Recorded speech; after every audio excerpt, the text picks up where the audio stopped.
Everyone believed the billionaire's daughter had been born completely blind. For years, no one questioned it. Not the doctors, not the staff, not even her own father. She lived in silence, disconnected from the world, hidden away in a mansion full of secrets. But everything changed the day a new maid was hired. She wasn't a doctor or a specialist, just someone who paid attention.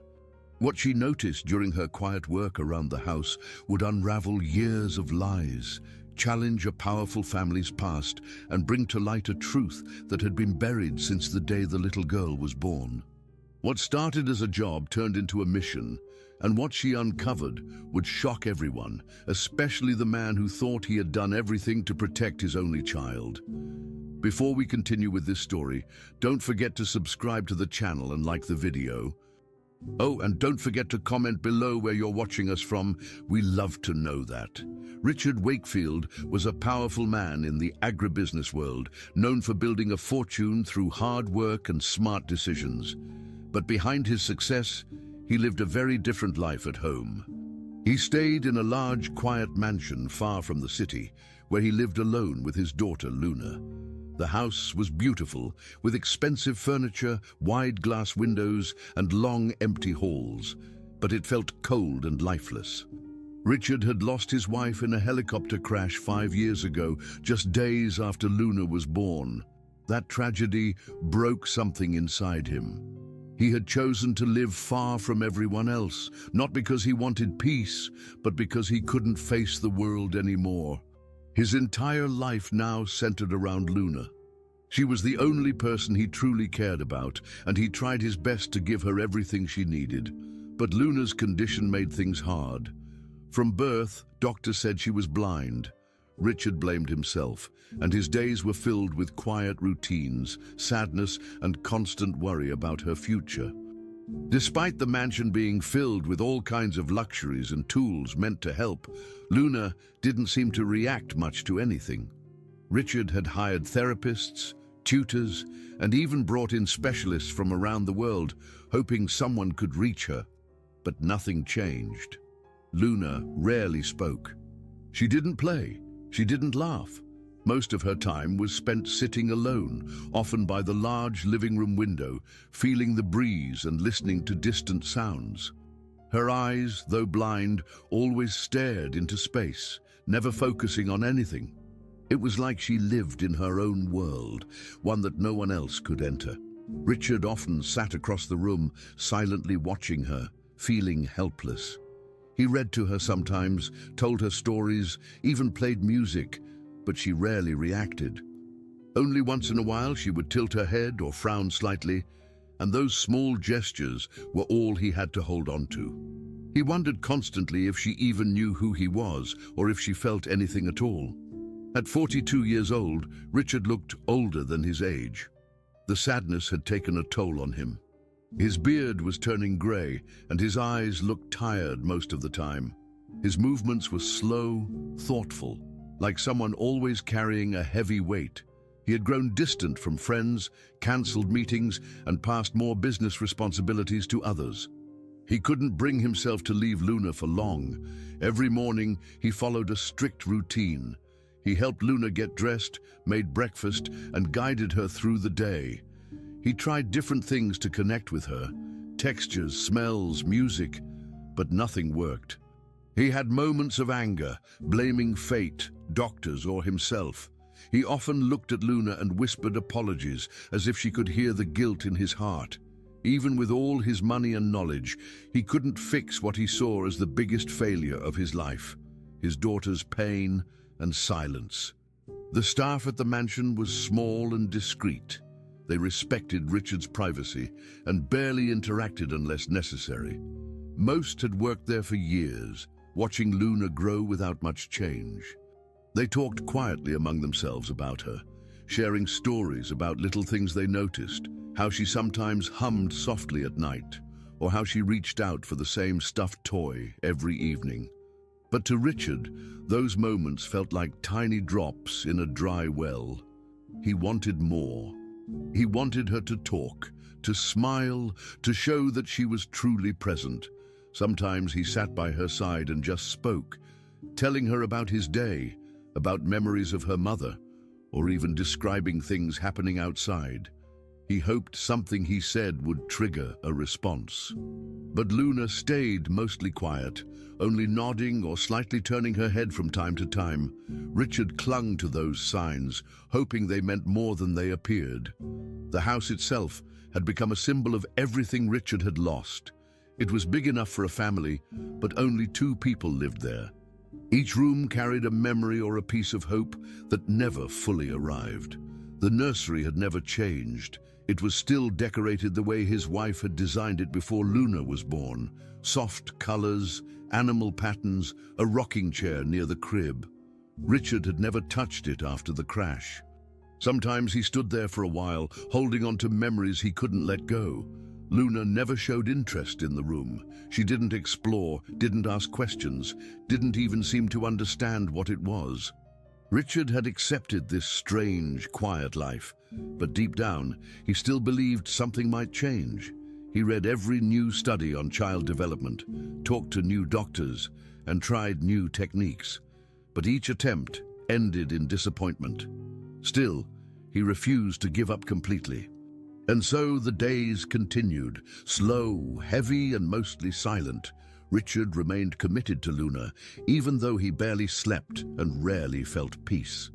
He still guided her hand during meals, held her gently as they walked through the garden, and whispered bedtime stories with a voice full of pain and love. Luna remained quiet, her face showing little expression, her gaze always blank and distant.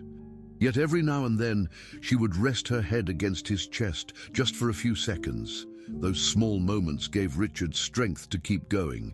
He didn't know what the future held, but he had made a promise to protect her no matter what. In that lonely mansion, filled with shadows of the past, Richard Wakefield lived each day for the silent girl who never asked for anything. His daughter Luna, who still sat quietly, always with the same empty gaze. Julia Bennett was 27 years old and had recently gone through one of the hardest moments of her life. She had lost her newborn daughter just a few weeks after birth. The doctors couldn't explain exactly what went wrong, and the days following the loss were filled with confusion, sadness, and silence. Julia lived in a small neighborhood on the outskirts of town. She had no partner, no family nearby, and worked whenever she could to cover her bills. She saw the housekeeping job at the Wakefield mansion in a newspaper ad while sitting in a crowded waiting room. She applied for the position without thinking too much. Part of her just wanted to be somewhere new, far away from the pain that stayed inside her apartment. The mansion was quiet and hidden, with large gates and long driveways. When Julia arrived for the interview, she felt nervous, but focused. She didn't dress fancy, just clean and neat. Richard Wakefield opened the door himself, which surprised her. He looked serious, tired and observant, but not unkind. Richard had interviewed several people for the housekeeping job before. Most had excellent references and professional experience, but something always felt off to him. Either they were too chatty, too cold, or uncomfortable around Luna. When Julia walked in, he noticed her calm posture and quiet eyes. She wasn't trying to impress him, and she didn't speak more than necessary. There was something unusual about her presence. She didn't flinch at the silence in the house. She looked around respectfully, not with curiosity, but with a quiet understanding. During the interview, Richard asked her about her experience, and she answered clearly, though briefly. He noticed the way she spoke, direct and simple, but with a certain softness. At one point she paused and said she had recently lost a child. She didn't give details. Richard nodded, not asking anything else, but that one sentence made him look at her differently. He saw something in her face, a mixture of pain and strength. She wasn't trying to hide either. Julia's first day started early. One of the staff members gave her a short tour of the house and explained the cleaning schedule. Richard was distant but polite. The mansion was large, with many rooms that weren't used often. Julia focused on her work, moving from room to room without making noise. Around midday, she was told she could take a short break in the kitchen. That's when she first saw Luna. The girl sat quietly near a window, holding a small, soft toy. Her head was slightly tilted, and her face looked distant, almost blank. Julia stood at the kitchen door for a moment, watching silently. She had never seen a child so still. There was something about Luna that touched her instantly, not just the fact that she was blind, but the way she seemed disconnected from everything around her. Julia didn't speak. She just sat quietly on the other side of the room and took her break. Even without words, she felt something was different about that child. It wasn't just blindness, it was loneliness. Throughout the next few days, Julia continued her work carefully. She didn't try to force any conversations or ask questions that weren't needed. She cleaned, organized, and followed the instructions given to her. But she began to notice small details about Luna. The girl rarely responded to sounds, but she would sometimes pause and slightly turn her head when Julia entered the room. Once, while dusting the shelves, Julia dropped a cloth. The soft thump made Luna flinch just a little. Julia apologized softly, even though she knew Luna couldn't see her. Over time, Julia realized that Luna responded more to calm, steady movements and soft voices.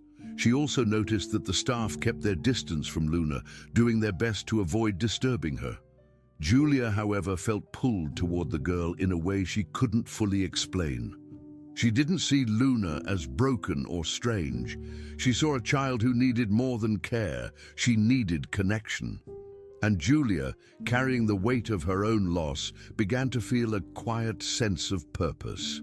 One afternoon, while Julia was folding linens in the hallway near Luna's room, she heard a small sound. It was a quiet hum, almost like a whisper. Curious, she paused and listened. It was Luna. She was sitting on the floor, not far from her door, humming a tune that had no clear melody. Julia didn't interrupt. She simply sat nearby, continuing her task. After a few minutes, Luna stopped humming. Then she slowly crawled toward the hallway, her small hands searching for the wall. Julia stood up quietly and offered her hand without saying anything. Luna's hand stopped midair and hovered near Julia's. Then carefully, Luna touched her fingers to Julia's. That moment, though brief, felt incredibly important. Julia didn't speak or cry. She just let Luna hold her hand for a moment. That silent contact told her more than any words. It meant trust, or at least curiosity. From that point on, Julia made sure to pass by Luna more often, not to disturb her, but just to be present. Richard noticed the change, even though Julia didn't say anything. He saw that Luna started moving slightly more during the day. She no longer spent all her time near the window. Sometimes she sat in the hallway or near the kitchen where Julia could be seen working. Richard asked Julia one evening how things were going. She replied honestly, saying that Luna reminded her of someone she lost, but she didn't want to replace anyone. She just wanted to help. Richard didn't respond right away. He looked at her for a long moment, then nodded slowly. He wasn't someone who trusted easily, but he could tell Julia wasn't pretending. There was no pity in her actions, just quiet attention and genuine care. That night, after Julia had gone to her room, Richard stood outside Luna's door for a while. He watched his daughter sleep and noticed a slight change in her breathing. Deeper, calmer. For the first time in a long while, something had shifted in the house. Julia's arrival hadn't fixed anything, but it had started something new. Julia was dusting the shelves in Luna's room, taking her time and working quietly. She always tried not to disturb the girl, especially when Luna was sitting in her usual corner, holding the same worn-out teddy bear. Julia had learned that Luna preferred silence, or at least calm surroundings. But that day, as she reached behind a wooden chest to clean, she suddenly stopped. She heard something, soft, almost like a whisper. At first, she thought she imagined it. She turned slightly and looked at Luna. The little girl was gently moving her lips, murmuring something while hugging the teddy bear close to her chest. Julia leaned in, just enough to listen. Luna's voice was slow and barely audible, but it was real. She wasn't just making sounds, she was speaking, though the words weren't clear. Julia stayed quiet, not wanting to interrupt. Her eyes focused on Luna's face, and something about her expression caught Julia's attention. There was emotion there. The girl wasn't simply blind and disconnected. There was more happening beneath the surface. Julia slowly backed away and sat on the small armchair near the dresser. From that angle, she could watch Luna without making her nervous. As Luna continued to whisper softly, Julia noticed something strange. Luna's head moved slightly every time there was a sound, a creak on the floor, the shift of a curtain, the distant hum of a vacuum cleaner. Luna reacted to all of it with subtle, accurate movements. Her ears were tuned in with such detail, it felt like she could map out the entire room just by listening. Julia watched in silence, trying not to jump to conclusions, but the girl's reactions seemed almost too sharp for someone who had never seen before. Julia got up slowly and walked across the rug. Luna's head turned in her direction before she even reached the center of the room. The girl didn't speak, but she clearly sensed the movement. Julia placed a toy on the floor and nudged it gently. Luna's body shifted again, this time toward the exact spot where the sound came from. Julia started testing things gently. She opened a small drawer, then closed it slowly. She stepped lightly and then tapped her shoe. Each time Luna reacted, it was small, sometimes just a twitch of the head or a tilt of the chin, but it was always accurate. Julia began to wonder if Luna was using only her hearing or if there was something else. She decided to try a few toys. Some had sound buttons, others had textures. But one toy she picked up had flashing lights. She turned it on and aimed it toward the wall by accident. Luna didn't respond. That made sense, she thought. Luna was blind after all.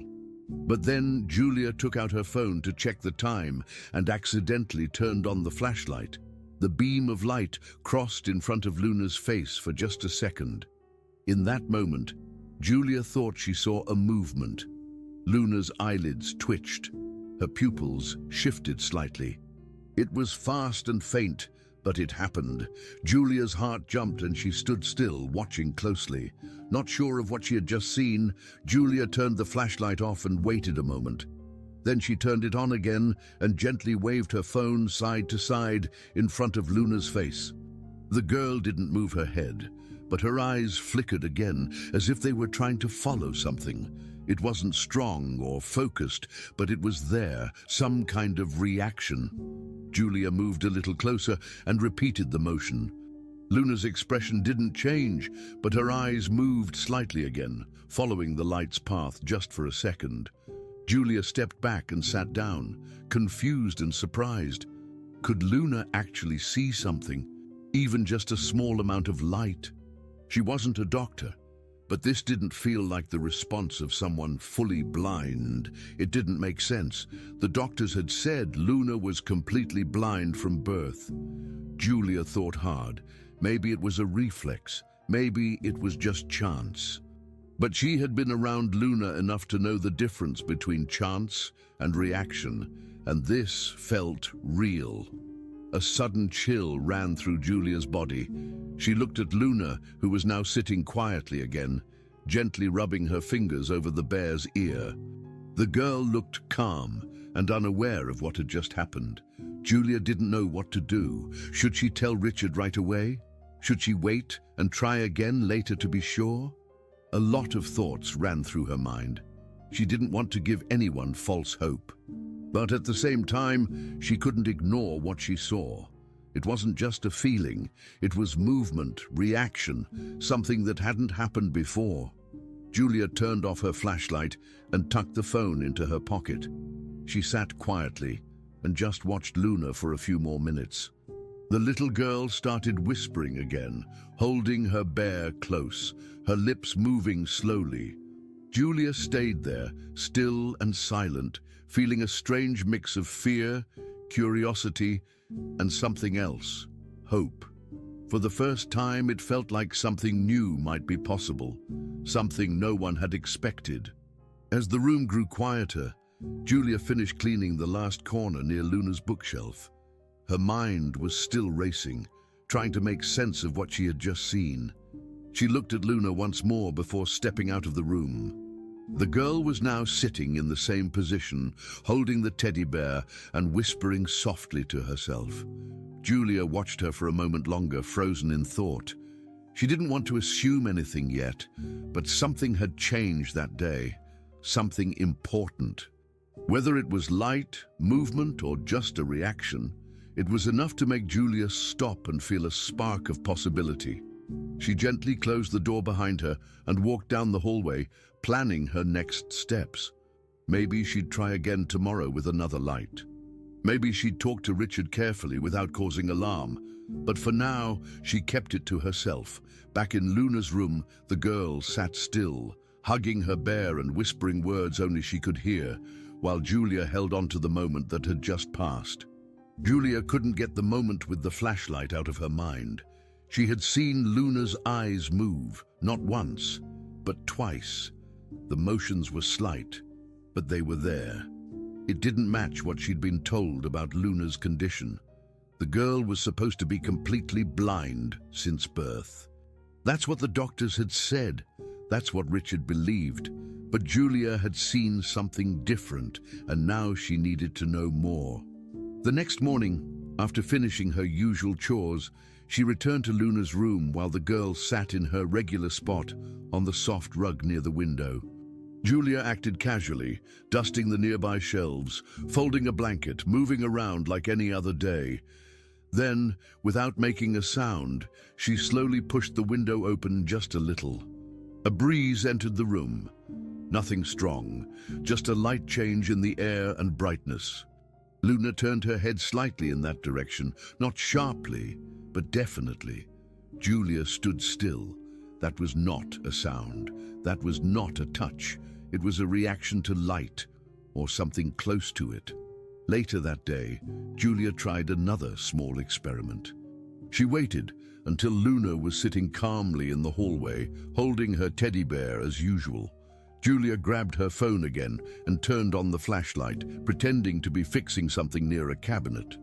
Then she slowly moved her hand back and forth between the light and Luna's face, casting clear shadows.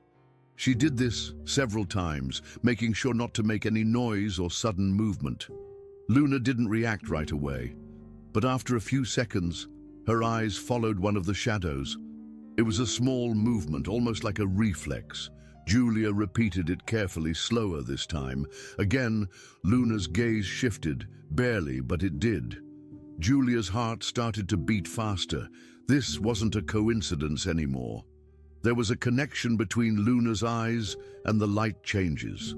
It wasn't focused vision, but it wasn't nothing either. Julia sat down across the hall afterward and wrote down everything she had seen. She wanted to keep track of every test, every reaction. The next few days were filled with more quiet experiments. Julia never talked to anyone about what she was doing. She didn't want to alarm Richard or make him think she was crossing boundaries. But deep down, she believed something wasn't right. She continued to test Luna's responses carefully, slow flashes of light, quick movements, changes in brightness, and Luna kept reacting, just a little each time. These reactions weren't strong or consistent, but they kept happening. That was enough to convince Julia she wasn't imagining it. One afternoon, while tidying up the bathroom cabinets, Julia noticed a wooden box placed behind some towels. Curious, she pulled it out. Inside were several small bottles of eye drops. The labels were partially peeled off, but she could read the name of the doctor, an older name, no longer familiar to her. Each bottle had dates going back several years. There were no clear instructions, no reason listed, only the dosage. They had clearly been used for a long time, maybe daily. Julia checked the dates again. Something didn't feel right. She took one of the bottles and looked at it closely. It didn't look like the usual allergy or dryness drops she had seen before. There were scientific terms she didn't recognize. She searched the name of the medicine discreetly on her phone when no one was around, and what she found made her stomach turn. The compound was used in treatments that reduced eye pressure, but had also been reported in rare cases to affect pupil response and even light sensitivity if used long-term, especially in children. There was no information about why Luna had been using them, or if she even needed them. Julia started to wonder if someone had made a mistake, or worse, if Luna had been misdiagnosed. Could the drops have been blocking some of her natural vision all this time? Julia couldn't answer that yet, but she knew one thing for sure. This wasn't normal. She put the bottles back exactly where she found them and made a note of everything she saw. Her concern was growing, and so were her questions. That night, Julia lay in bed thinking about what to do.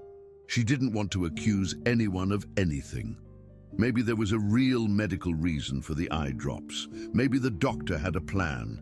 But if Luna could actually see light or shadows, even slightly, someone needed to know. Julia thought about telling Richard, but she hesitated. He was careful and protective. He trusted the past doctors and believed in Luna's diagnosis.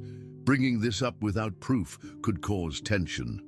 Still, keeping it a secret didn't feel right either. Luna deserved to be understood. She deserved a real chance. Julia felt more responsible for her now, more connected to her progress and her truth. She decided she would continue her observations for a few more days, keeping detailed notes. Then she would decide how to approach Richard.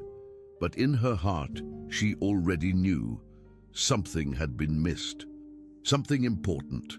Luna's reactions weren't random. They were clues, and Julia had to keep following them no matter how complicated things became. In the following days, Julia continued to behave normally around Richard and the staff, but her attention stayed focused on Luna. She carefully watched every moment the girl reacted to light or movement. She repeated her quiet tests, changing only one thing at a time, just like she'd read in an article about behavioral observations. Every time Luna showed even a slight response, Julia wrote it down. She tested different times of day, different rooms, and various light sources. And almost every time Luna responded, barely, but clearly. Julia also kept watching the cabinet where the eye drops were stored. Every morning, one of the older staff members brought them to Luna's room and gave her the drops without much explanation. Julia made note of the routine. Luna didn't fight it. She was used to it. But Julia couldn't ignore the growing suspicion. If these drops were part of the problem, they needed to be questioned. She still didn't know how to bring it up to Richard, but the idea that something had been hiding in plain sight all along was now impossible to ignore. A silent alarm had been triggered. Julia had waited long enough. After days of silent tests and notes, and after observing Luna react to different types of light and movement, she felt ready for one final step. The quiet doubt that had started as a passing thought had now grown into something bigger, an undeniable need to know the truth. She waited until the house was calm and still. The staff had finished their duties, and Richard had gone into his office for the evening. Julia found Luna sitting cross-legged on the rug in her room, gently rocking her teddy bear. The girl seemed relaxed, her usual blank expression resting on her face.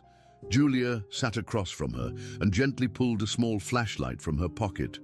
She looked at Luna carefully, making sure she didn't startle her. "Luna," she said softly, "I'm going to shine a little light. Tell me if you feel anything, okay?" Luna didn't answer, but she stayed still. Slowly, gently, Julia raised the flashlight and pointed it straight into Luna's eyes, her heart pounding with fear and hope at the same time. For a few seconds, nothing happened. Luna's eyes stayed open, motionless, and Julia thought maybe this had been a mistake. But then, out of nowhere, Luna blinked. It was slow, almost like she was confused by something. Then she blinked again, this time faster, as if reacting to the brightness. Julia felt her breath catch in her throat. She kept the light steady and leaned forward slightly. "Luna, can you feel that?" she whispered. The room was completely silent except for the sound of their breathing. Luna tilted her head, her eyebrows tightening just a little.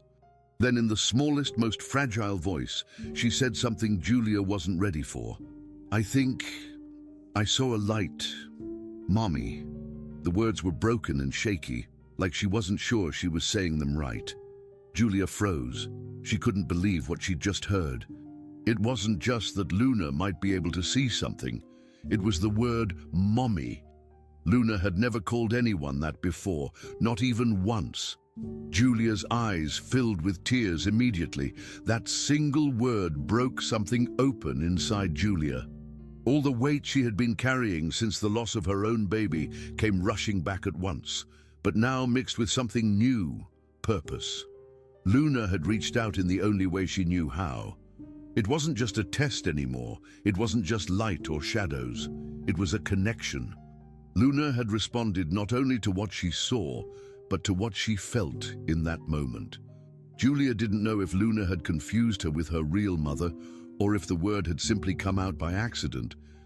But it didn't matter. Julia leaned forward and gently placed her hand on Luna's shoulder. "I'm here," she said, her voice trembling. "You're safe." Luna didn't pull away. She stayed still, then slowly leaned forward until her head rested lightly against Julia's chest. It was a small gesture, but for Julia, it meant everything. It wasn't just a test that had worked. It was the beginning of something completely new, something powerful, something real. Julia stayed like that for several minutes, holding Luna without saying anything else.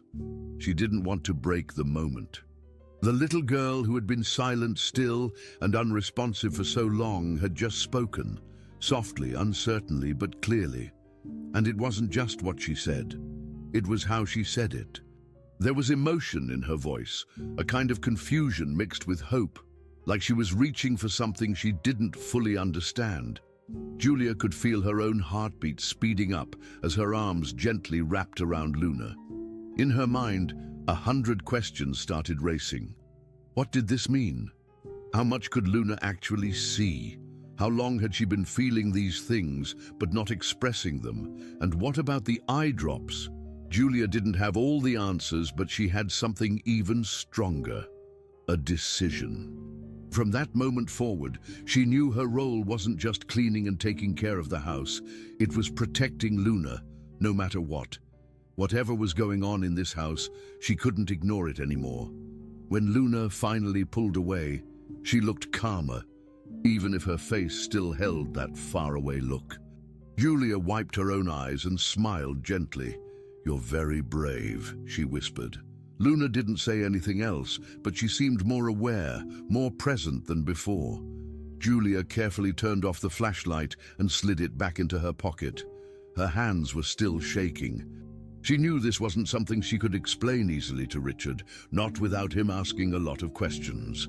But she also knew something important had just happened, something that couldn't be ignored or forgotten. Julia had come to this house hoping for work, trying to escape her own grief. But now, she had found a new purpose, a reason to stay. Luna wasn't just a quiet child with a medical condition. She was a girl trying to connect, trying to understand a world she hadn't fully experienced yet. Julia realized that from this point forward, her job would be much more than just housework. She had to protect that connection. She had to protect Luna. As Julia stood up, she gently kissed the top of Luna's head and helped her lie down for rest. The girl held her teddy bear close again, but stayed quiet. Julia pulled the blanket over her and sat by her side for a few minutes, just watching. Her mind was filled with thoughts, but her heart had already made the choice. Whatever had caused Luna's blindness, and whatever the truth was behind those eye drops or the years of silence, Julia was going to find out. But she would do it carefully, step by step. For now, Luna had spoken, and that meant everything. She had whispered a truth in the form of a sentence so simple and yet so deep. "I think I saw a light, Mommy." That was the moment it all changed. It wasn't just about medicine or diagnosis anymore. It was about trust, safety, and something like love. As Julia turned off the lights and left the room, she carried that sentence in her chest like a promise. She would protect Luna at all costs. Julia was standing in Luna's room, kneeling beside the small rug, holding the flashlight again. She knew she was risking a lot by doing this, but after what had happened, the blinking, the whispered sentence, the word "Mommy," she couldn't just stop. She needed to be sure. So she aimed the light gently toward Luna's eyes, moving it slowly to see if there would be another reaction. Luna blinked again, just like before, and turned her head slightly as if following the brightness. Julia felt her heart race, but before she could speak, a loud voice came from the hallway. "What are you doing?" It was Richard. He stepped into the room quickly, his face red with anger and confusion. "What is that in your hand?" he shouted. Julia froze, trying to explain, but Richard grabbed the flashlight from her and stared at her with disbelief. "Are you experimenting with my daughter?" he asked harshly. Before Julia could defend herself, Luna suddenly stood up and for the first time in her life ran straight toward someone. She ran to Julia. Luna wrapped her arms around Julia's waist and held on tightly. Her small body trembled, and she didn't say anything at first. Richard was completely stunned. He had never seen his daughter move like that, never seen her walk with purpose, let alone run. "Luna," he said, unsure of what was happening. The girl stayed quiet for a moment, still holding Julia. Then with a small, shaking voice, she said the words that would change everything. "I saw a light." Richard blinked, completely confused. "What did you say?" he asked. Luna turned her head slightly toward his voice and repeated it. "I saw a light." Julia stayed silent, letting the moment speak for itself. Richard looked at both of them, overwhelmed. For years he had believed that his daughter was blind without question, but now she was talking, reacting, and reaching for someone. He couldn't ignore it. Slowly, without saying much else, he nodded and spoke in a low voice. "Stop giving her the eye drops, at least for now." Julia simply nodded, her heart pounding with relief. The following days were filled with quiet changes. Julia stopped giving Luna the drops, exactly as Richard allowed. The first day passed without anything noticeable, but by the second, something began to shift. Luna started responding to light more frequently, especially sunlight. Julia opened the curtains during the morning, and Luna turned her head toward the bright window. It wasn't just random movement. She paused and kept her face in that direction for several minutes, almost as if enjoying the light. Richard stood silently at the door that morning, watching with a mixture of doubt and hope. Later that afternoon, Julia sat down with Luna using simple flashcards, just big white cards with black shapes, a circle, a square, a triangle. Slowly, she held each one up. At first, Luna did nothing. But then, after a long pause, she lifted her hand and pointed toward the circle. Julia gasped quietly. Richard, watching from behind, stepped closer. "She saw that," he whispered. Julia nodded. It was small, but it meant something huge. It meant they were finally heading in the right direction. Each day brought something new. The progress was slow but steady. Julia stayed consistent, working patiently with Luna through small games and simple visual tasks. Luna reacted more often now, not only to lights, but to objects. One afternoon, Julia placed 3 toys in front of her, a soft ball, a toy car, and a plastic duck. Without saying anything, she nudged the duck gently, and Luna smiled. Then she pointed at it. Richard was nearby, and for a few seconds he said nothing. He just watched, his eyes full of surprise. "She's choosing," he said quietly. Julia nodded again. "Yes, she's seeing." That night, Luna sat with Julia by the window, and instead of just staring blankly, she began asking small questions. "What color is that?" she asked, pointing toward a blanket. It shocked them both. Julia answered softly, and Luna asked again, about other things. Richard stood near the doorway again, not saying a word. For a man who had lived with hopelessness for years, the sudden spark of progress left him speechless. He began to believe again. One morning, as sunlight filled the hallway, Luna walked toward the brightness without help. She didn't stumble or hesitate. She moved with quiet confidence, stretching her hand out toward the light coming through the window. Julia followed slowly behind her, not interrupting. Richard had been in his office, but came out when he heard footsteps. He stopped when he saw Luna standing near the light, one hand on the glass, the other holding her teddy bear. "She's not afraid anymore," Julia said gently. Richard didn't answer. He sat down nearby, his face pale. "I don't know how we missed it all these years," he finally said. Julia stayed quiet, stayed. There was no easy answer. Maybe it was the wrong diagnosis, maybe it was the medicine, or maybe no one had paid close enough attention. But now, none of that mattered. What mattered was Luna's progress. Her smiles became more frequent. Her eyes started to look toward faces. And sometimes, in quiet moments, she would reach out and touch Julia's face, like she was trying to memorize her features. By the end of the week, the atmosphere in the mansion had changed completely. It was no longer silent and heavy.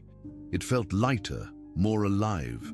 Luna now responded to colors, shapes, even simple gestures. She smiled more. She laughed softly when Julia tickled her or told silly stories. She had stopped whispering to herself as much, and instead began asking questions out loud. Richard, though still distant at times, started sitting with them during these moments. He no longer watched from a distance. He started participating, showing Luna old family photo albums and asking her if she could make anything out. One afternoon, Luna squinted at a picture of her mother and asked, "Who is that lady in the red dress?" Richard cried quietly, not from pain, but from the shock of hearing his daughter notice something visual, something real. Julia sat beside them, quietly holding Luna's hand. The journey wasn't over. There were still questions and doubts, but one thing was certain: Luna was changing. And it all began the day she said, "I saw a light." Luna's improvements had been real. They weren't her imagination, and they didn't happen by chance. Everything had changed the moment they stopped using the eye drops. That couldn't be ignored. She needed answers, real ones. So one evening after Luna had gone to sleep, Julia took one of the small glass bottles from the cabinet where the drops were stored. She placed it in a plastic bag and hid it carefully in her purse. The next morning, while Richard was still in a call, Julia stepped out for a few hours.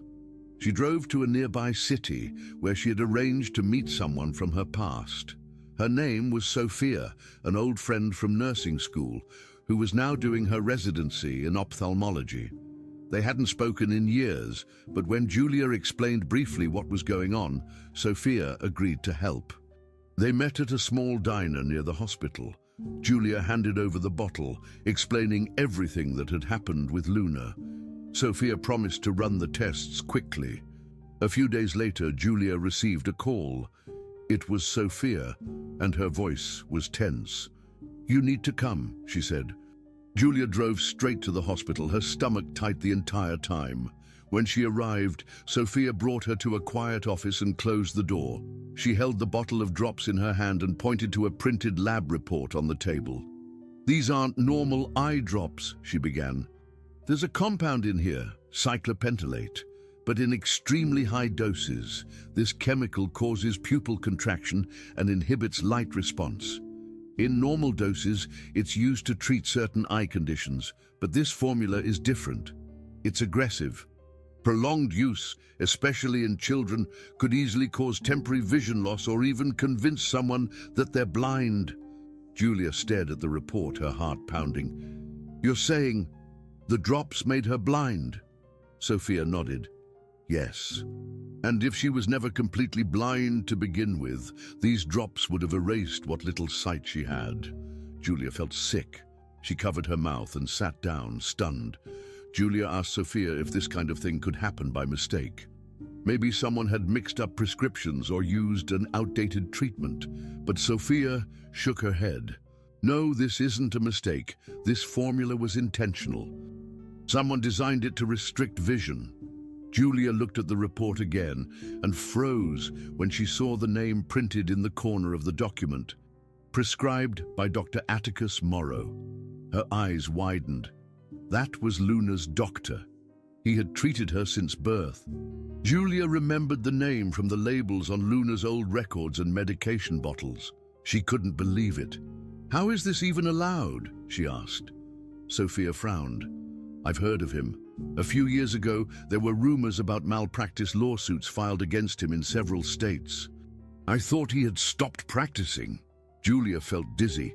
If this man had knowingly prescribed medication that made Luna blind, or kept her that way, then something horrible had been done. She thanked Sophia, took the report, and left the hospital. On the way back to the mansion, her hands shook at the steering wheel. That evening, Julia sat down with Richard in his office.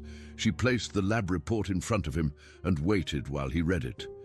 His expression changed slowly, from confusion to disbelief, and then to something darker. When he saw the name Dr. Atticus Morrow in bold print, he stood up abruptly and walked to the window, silent for a long time. This can't be real, he said finally. He treated Luna since she was a newborn. He told me she had no retinal response, that her optic nerve was underdeveloped. He convinced me she would never see anything. Julia stayed calm, explaining everything Sophia had said. The chemical, the purpose, the risks. It all pointed to one conclusion. Luna had not been born completely blind, and the drops had made her condition worse. Richard sat back down, visibly shaken. I trusted him, he muttered. I followed every instruction. Julia reached across the table. You didn't know, but now we do. Richard nodded slowly. Then we have to find him. We have to know why he did this. First to old colleagues, then to medical offices in the state, and finally to the licensing board. Everyone gave him the same kind of answer. Dr. Atticus Morrow hadn't practiced medicine in years. His license had been suspended after a series of lawsuits involving other children. Cases that had never made national news, but were serious enough to push him out of the profession. In each case, the families had reported strange prescriptions, inconsistent diagnoses, and long-term damage. Richard felt sick to his stomach. He realized he had never truly questioned the treatment Luna was receiving. After his wife died, he had simply accepted what the doctor said, trusting his word without thinking deeper. Now he understood that trust had been broken in the worst possible way. Julia continued her own research online, finding a few articles on obscure blogs and forums written by angry parents. One post mentioned Morrow leaving town quietly, avoiding court by settling privately. The more they learned, the clearer it became. He had vanished. Richard and Julia sat in silence that evening, both overwhelmed. Luna was asleep upstairs, unaware of the storm that was now unraveling around her past. Richard held the lab report in one hand and a photo of Luna in the other. He stole years from her, he said quietly. Years she could have been seeing, learning, living. Julia nodded, her voice calm but steady. But she's not lost anymore. She's gaining it back, slowly. Richard looked at her, and for the first time, the hardness in his face seemed to fade. You saved her, he said. Julia shook her head. We still have a long way to go. Richard agreed. He promised they would keep searching for Morrow, even if it took months. They needed closure. They needed justice. But most of all, they needed to rebuild Luna's future on honest ground this time. As the night settled in, both of them felt the weight of what had been uncovered. The truth had finally come to light. And from this point forward, there was no turning back. Richard and Julia agreed it was time to speak out. The truth about Dr. Morrow couldn't stay hidden. Richard contacted a journalist he had trusted in the past, someone known for careful, respectful reporting.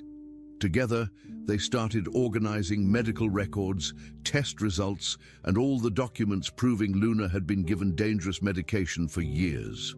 Julia also wrote a statement about her discovery and involvement. They didn't want fame or drama. They just wanted the truth exposed so that no other child would suffer the same.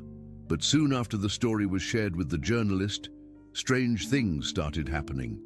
The following day, a new article appeared online. Not about Morrow, but about Richard. The headline suggested he had ignored professional advice for Luna's treatment for years and had refused important therapies. It painted him as a careless father. Richard was shocked. None of it was true. Julia tried to contact the journalist, but they said the piece didn't come from them. Someone had leaked false information to discredit Richard before the real story came out. As they tried to control the situation, things got worse. Julia began receiving strange messages on her phone from an unknown number. At first they were vague, saying things like, "You should stop, and it's not your business." But then they became more direct. "Stay out of this, or we'll make sure you regret it." Julia told Richard immediately. He wanted to call the police, but Julia wasn't sure if that would help. There was no name, no face behind the threats. They both realized that someone didn't want the truth about Dr. Morrow going public. Maybe it was the doctor himself, maybe someone connected to him. Either way, they couldn't back down. Richard's legal team began investigating the source of the false news articles. They contacted web hosts and traced IP addresses, but everything led to private servers or untraceable sources. The situation was stressful, but it made one thing very clear. Someone was scared of what they were about to reveal. That fear meant the truth was even more important than they thought. Despite the chaos happening outside, something amazing was happening inside the mansion. Luna had been taken for a full vision reassessment by a trusted specialist. The results confirmed what Julia and Richard already suspected. Luna had partial functional vision. Her sight wasn't perfect, and it would likely never be completely normal. But she could detect light, identify shapes, and react to movement. The specialist explained that with regular visual stimulation sessions, Luna could improve her ability to process what she saw. Julia and Richard set up daily activities to help with that. They used colorful toys, movement-based games, and spent time in sunlit rooms. Luna responded well. She didn't seem scared or confused, just curious. She pointed to colors when asked, followed moving objects with her eyes, and even started recognizing differences between day and night. These small changes filled the house with new energy. The staff, once silent and reserved, now smiled more often. There was a sense of hope again. Luna was proving everyone wrong. She was learning to see, little by little. One afternoon, Julia placed a set of crayons and paper in front of Luna. She didn't explain much, just told her that these were colors and she could do anything she wanted with them. Luna touched each crayon, feeling their shape. Then she picked the yellow one and pressed it to the paper, unsure at first. The line she drew was shaky, uneven, but it was her first. Julia watched closely. Luna kept drawing, slow, scattered lines across the page. When she finished, she smiled and held up the paper. "Is it good?" she asked. Julia hugged her tightly. It wasn't about the drawing. It was about what it meant. This was a girl who, just weeks ago, hadn't spoken much and barely reacted to anything. Now she was expressing herself in a new way. Richard walked in and saw the drawing. He didn't speak at first. He knelt down beside her and said, "It's beautiful." Luna smiled again and started drawing another one. It became a new daily routine, drawing, exploring colors, and slowly understanding the world around her. Outside the mansion, the pressure continued. More articles were posted online. accusing Richard of being careless with past business decisions. One even claimed Julia had faked Luna's progress to gain attention. They knew none of it was real, but that didn't stop people from reading it. Social media accounts connected to Morrow's past clinics stayed silent, not confirming or denying anything. The smear campaign had clearly been planned, and now Richard's team believed they knew why. Someone feared a lawsuit or public exposure. Even with the lies spreading, Richard and Julia refused to give in. They continued moving forward with their story, sharing verified documents with legal teams and medical boards. Julia also met with 2 other families who had suspicions about Morrow's past treatments. Their children had experienced similar issues. That information gave Julia more confidence that they weren't alone. They had uncovered something bigger than Luna's case. It was a pattern, and it had to be stopped. But they also agreed not to rush. Luna's well-being came first, and they would protect her no matter what. Despite everything trying to stop them, Luna's world was growing. She began naming colors on her own: red, blue, green. Her favorite was yellow. She said it made her feel happy. Julia continued reading to her, pointing at pictures and helping her trace shapes with her fingers. Richard joined them every night, and the 3 of them formed a quiet routine that brought calm in the middle of the storm. The mansion didn't feel as lonely anymore. There were still challenges to face, threats, lies, and legal risks, but they didn't seem as heavy with Luna laughing and showing her drawings proudly. Her progress gave them strength. On one of her drawings, she wrote her name for the first time with help. Julia taped it to the kitchen wall. "This is just the beginning," she said. Richard agreed. They still had a long road ahead, but they weren't afraid of it anymore. The attacks would come and go, but the truth they had uncovered couldn't be erased. And Luna, once thought to be lost in darkness, was finally seeing her future. With all the lab reports, testimonies, and documents collected, Richard and Julia decided it was finally time to take formal action. They scheduled a meeting with the district attorney's office. Richard didn't use his connections or lawyers. He walked in like any other citizen.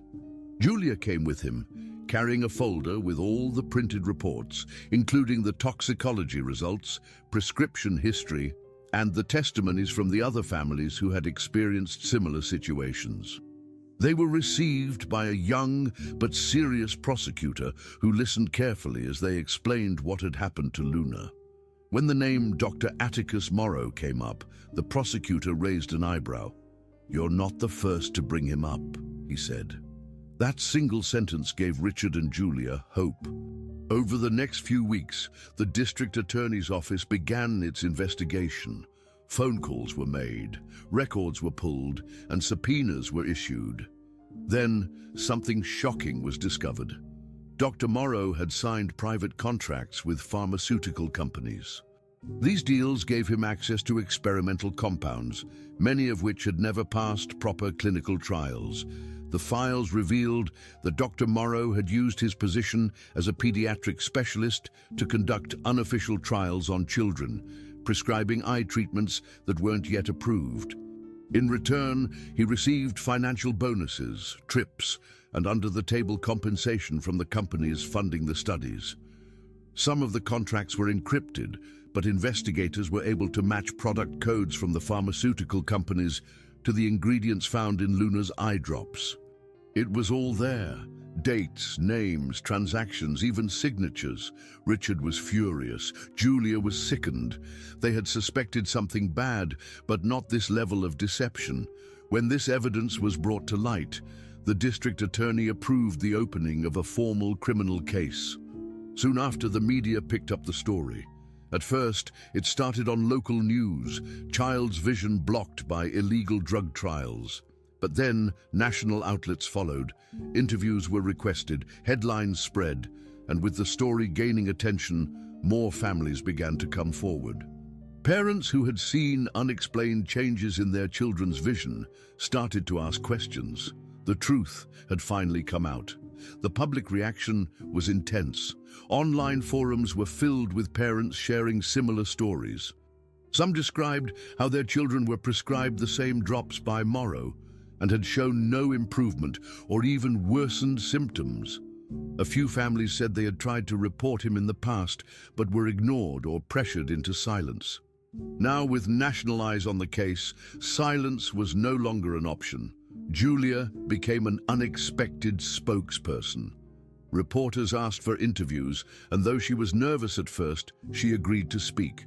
She didn't want fame, she just wanted to tell the truth. She talked about how she met Luna, what she had observed, and how small details led her to question everything. Her calm, honest way of speaking touched people. Viewers saw her not just as a caregiver, but as someone who had done what no one else dared. Her face was shown on screens across the country with headlines like "Nanny Who Uncovered the Truth" and "Julia Bennett, a voice for the voiceless." Her life had completely changed. Richard also received attention, but he avoided the spotlight as much as possible. He did attend court hearings and gave statements to the investigators, but he didn't want to become the center of the story. For him, it was about Luna, and about all the children who had been hurt. His guilt ran deep. For years, he had trusted Morrow without question. He had believed his daughter's blindness was unchangeable, but now, each day he spent with Luna reminded him how much had been stolen from her. Still, something had changed in him. He wasn't just a grieving father anymore. He was active, alert, and involved. He made sure Luna got the best visual therapy available. He followed every update in the case, and in quiet moments, he spoke to Julia not just as a caretaker, but as someone he admired deeply. She had done what he couldn't. He respected her strength and her persistence. Slowly, without planning it, a bond began to grow between them. It wasn't romantic at first, but it was steady. It was real. At home, Luna continued making progress. Her vision wasn't perfect, but she was learning fast. She could now recognize simple objects, match colors, and follow movements in bright rooms. She was more talkative, asking questions about things she hadn't been able to experience before. "Is that the color blue?" she'd ask, pointing at the sky. "Or what's that shape?" While touching the edge of a book. Julia and Richard answered every question with care. They created a structured routine that included games, drawing, visual exercises, and quiet reading time. The atmosphere in the mansion was completely different from what it had been months ago. There was laughter now, and movement, and a sense of purpose. Staff members were more relaxed. The house didn't feel like a museum anymore. It felt like a home. On several occasions, Julia found herself smiling at Richard during dinner, and he'd smile back, saying nothing but understanding everything. It wasn't just about Luna anymore. Their shared fight for her had created something deeper between them, something that didn't need to be explained yet. By the time the case officially went to trial, public support was strong. Dozens of families testified. The pharmaceutical companies denied involvement at first, but evidence made it impossible to hide. Dr. Morrow, finally located in another state under a false identity, was arrested and brought to court. His trial became a symbol of the importance of medical ethics. Julia testified calmly, clearly, explaining her discoveries and actions step by step. Richard also testified, admitting his blind trust and failure to question Morrow sooner. The court respected their honesty. Luna didn't appear in court, but her drawings were submitted as part of the evidence. Proof of progress. When the guilty verdict was announced, it felt like justice had finally arrived. The crowd outside the courthouse clapped. Julia and Richard didn't celebrate publicly. They drove home in silence, but with a quiet peace inside them. That night, Luna showed Julia a drawing of 3 stick figures holding hands. "It's us," she said. Julia smiled. The road had been hard, but they had made it together, and they were just getting started. Dr. Atticus Morrow was officially convicted. The court found him guilty of illegal medical practices, including using unapproved medications on children without proper consent. He was sentenced to prison, and the companies involved were fined and banned from producing similar compounds. News of the conviction spread across the country. The case had brought awareness to thousands of families, and changes were made to how medical trials were approved and monitored.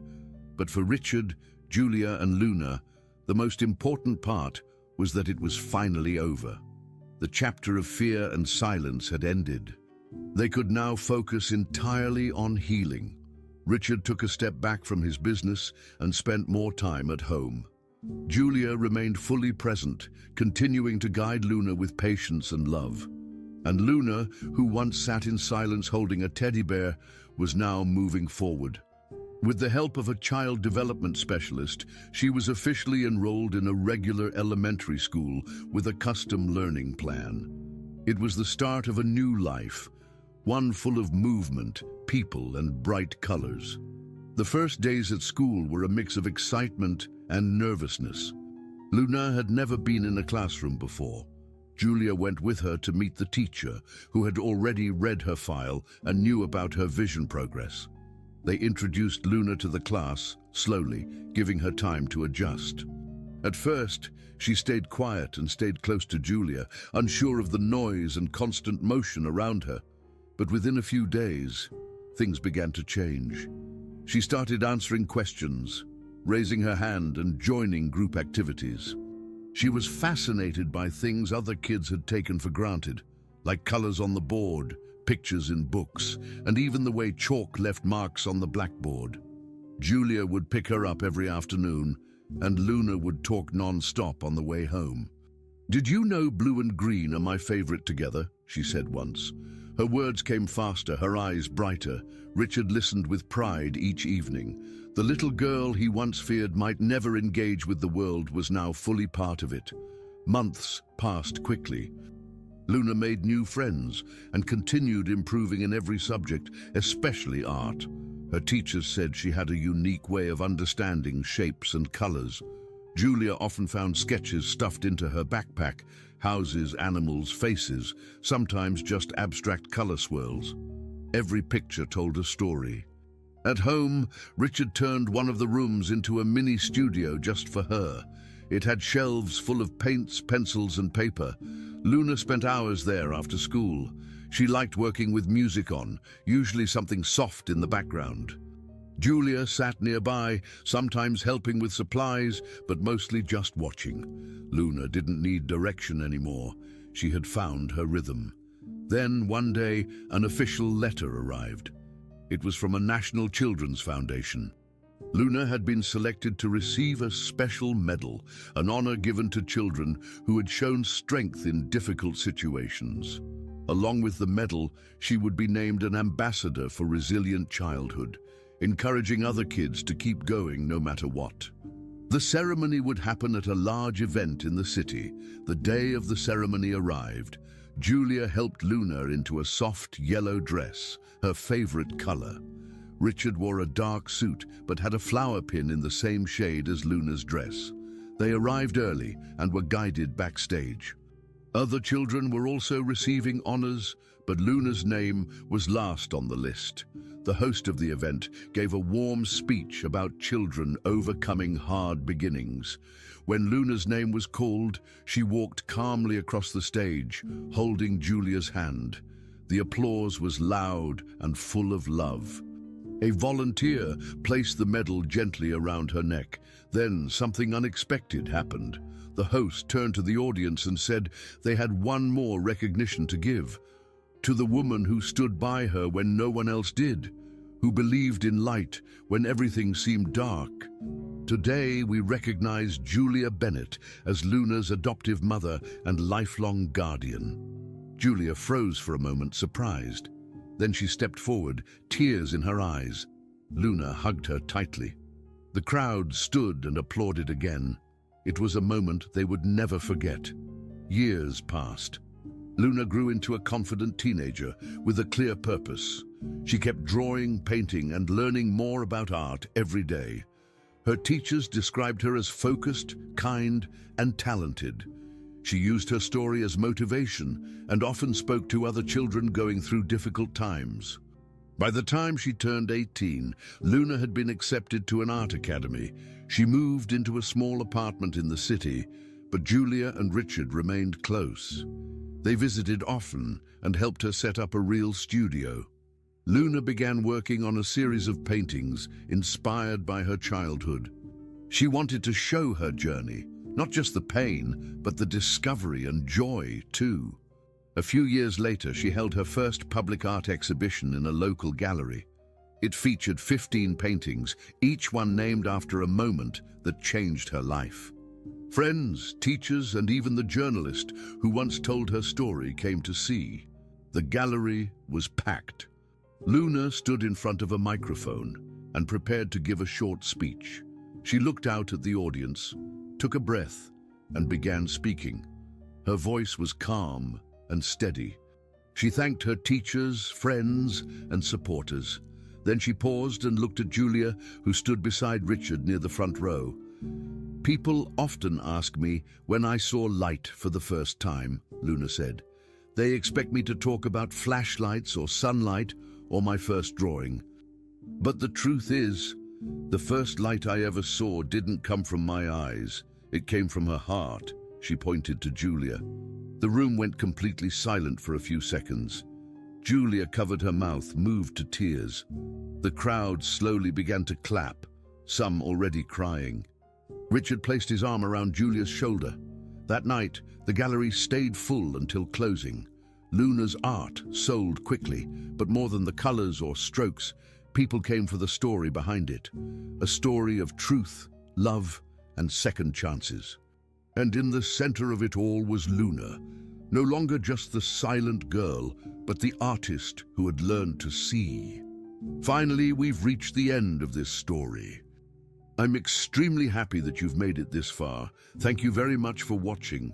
Comment below what you thought and what was the best or worst part. Don't forget to subscribe. Until next time.